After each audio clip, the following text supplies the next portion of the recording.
Good day mga mahalan. Papakita ko lang sa inyo kung paano ako maglinis ng CR dito sa bahay ng amo ko. So, magkaiba kasi ang paglilinis ibang bahay. So, dito kasi mga kamahalan, iba dito. So, samahan niyo ako.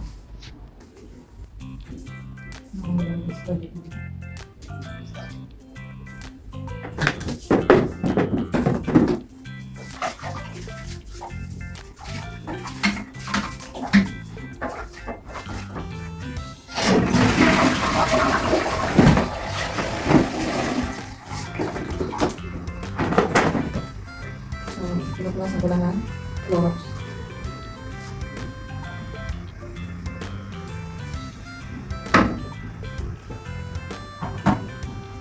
Parang pang-hotel yung linis na sinabi ko mga kamahalan.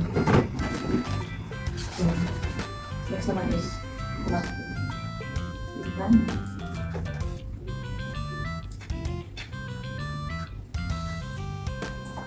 Pati na rin yung mga wall.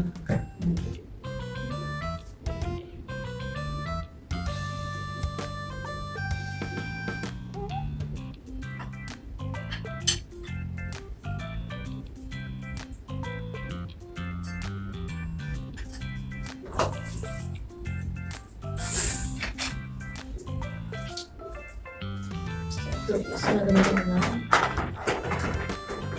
wiper.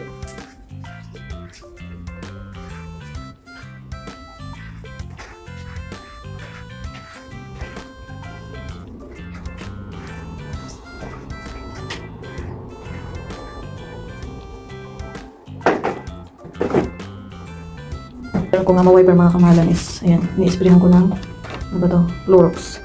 Clorox yung sahig para maalis yung watermark. Ganyan.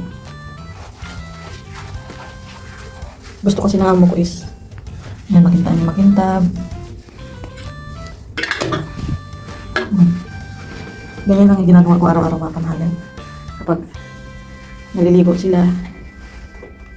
So, iba rin dito mga kamahalan. Pag naliligo sila pag naligo yung amo ko lalaki sa isang CR, doon na sila maliligo lahat. Hindi bukod-bukod. Actually may mga CR naman bawat room.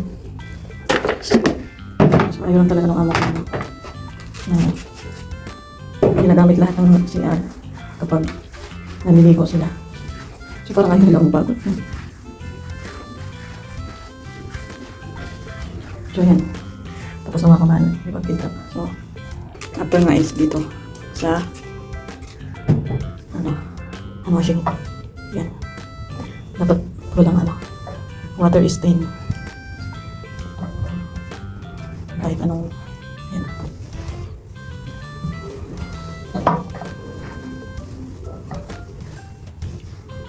Ayan mga kamahalan.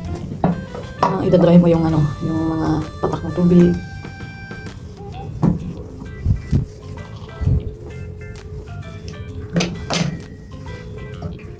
Napakasila ng amo kong lalaki. Actually, yung babae is wala namang pakialam yun. After the hand washing mga kamahalan, ito naman yung gripo. Makikita na dapat makintab. Wala dapat makita na patak ng tubig. So, ayan. Diba?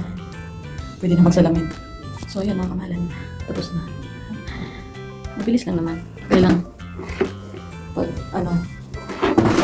pag taglamig is ang hirap i-dry kasi pati yung mga wall is parang moist yun. Lalo na pag gumagamit sila ng heater.